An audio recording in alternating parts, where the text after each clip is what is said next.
করে সারা বছরের জন্য স্টোর করে রাখে, সংরক্ষণ করে রাখে, সারা বছর খাওয়ানো লাগে। তাহলে আমরা যে মরি, মরার পরে আমরা যাই কোথায়? মরার পরে এমন জগতে যাই, এটা না ফেরার জগৎ। ওই জগৎ থেকে কেউ ফেরবে না। এটা কি জগৎ? না ফেরার জগৎ। এমন জগৎ যেই জগৎ শুরু হইলে শেষ নাই। রাসূল কারীম সাল্লাল্লাহু আলাইহি ওয়াসাল্লাম এই দুনিয়ার জীবন আর পরকালীন জীবন, এই দুইটার মধ্যে কম্পেয়ার করেছেন, তুলনা করেছেন। একটা সুন্দর উপমা দিয়া, উদাহরণ দিয়া বুঝাইছেন যে দুনিয়ার জীবন কত তুচ্ছ, কত ছোট, আর আখিরাতের জীবন কত বড়। والذي نفسي بيده ما الدنيا في الآخرة إلا كما يجعل أحدكم إصبعه هذه في اليم فلينظر بما يرجع أو كما قال عليه الصلاة والسلام। রাসূলুল্লাহ সাল্লাল্লাহু আলাইহি ওয়াসাল্লাম আল্লাহর কসম করে বলেন যে দুনিয়ার জীবনটা আখিরাতের জীবনের তুলনায় এত ছোট, এত স্বল্প। যেমন তোমাদের কোন মানুষ যদি তার একটা আঙ্গুল, আল্লাহ রাসূল আঙ্গুল দেখাইয়া বলেন, আঙ্গুলটা যদি সাগরে চুবায়, সাগরে ডুবায়, তারপরে আঙ্গুলটা উঠায়, তাহলে এই আঙ্গুলের মাথায় সাগরের পানির থেকে 1 ফুটা পানি লাগবে কিনা? কয় কেজি পানি লাগবে? কথা বলেন, কয় কেজি? 1 ফুটা, আধা ফুটা পানি।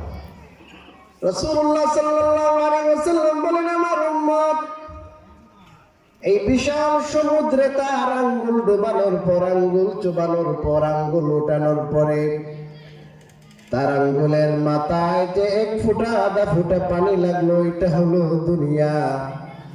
আর সারা সমুদ্রের মধ্যে যে পানি অবশিষ্ট আছে, সেই পানি হইল আখিরাত।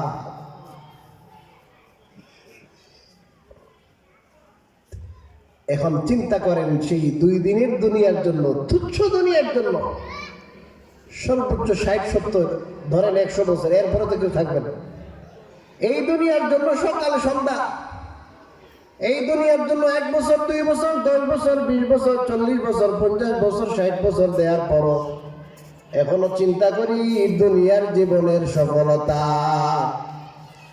নিজের জীবন শেষ, ছেলে মেয়ের জীবন গঠন করার জন্য, তাদের ব্যাংক ব্যালেন্সের জন্য, জায়গা জমির জন্য কত চিন্তা, কত চিন্তা। কিন্তু আমার ভাইয়েরা, আমরা কি চিন্তা করে দেখেছি ওই যে জগৎ, পরকালীন জগৎ, যেই জগতের শুরু হবে শেষ হবে না, ওই জগতের জন্য আমাদের প্রস্তুতি কি? ওই জগতের জন্য আমি কি প্রস্তুত করেছি? এই জন্য কবি একটা কথা বলেছেন, কবি একটি কথা বলেছেন, দর ফিক্রে মালা ফরজান, দর ফিক্রে মালা ফরজান কিস্তি মুকাইয়াদ। অর্থ পয়সা করার চিন্তায়, নিজের ছেলে মেয়েদের জীবন গড়ে দেওয়ার চিন্তায়, তাদেরকে সেটেল করে দেওয়ার চিন্তায় তুমি জীবন খোয়া দিলা। কিন্তু তুমি হে মন, ভেবে দেখেছো কি তোমার নিজের নাজাত কোথায়? তুমি কবরে কিভাবে নাজাত পাইবা? হাসর 50,000 বছরের দিন, সেই দিন তোমার নাজাতের ব্যবস্থা কি হবে? কবরে নাজাতের ব্যবস্থা, হাসরে নাজাতের ব্যবস্থা, পুলসিরাতে নাজাতের ব্যবস্থা নিয়ে কি তুমি কোনোদিন ভাবনা করেছো? আমি তো নিজের চিন্তা করতে পারলাম না যে আমার কবরের নাজাতের অবস্থা কি, ব্যবস্থা কি। হাসরে কিয়ামতের দিন কঠিন, সূর্যের যে তাপ হবে, এই তাপের কারণে মানুষ নিজের ঘামে সাঁতার কাটবে।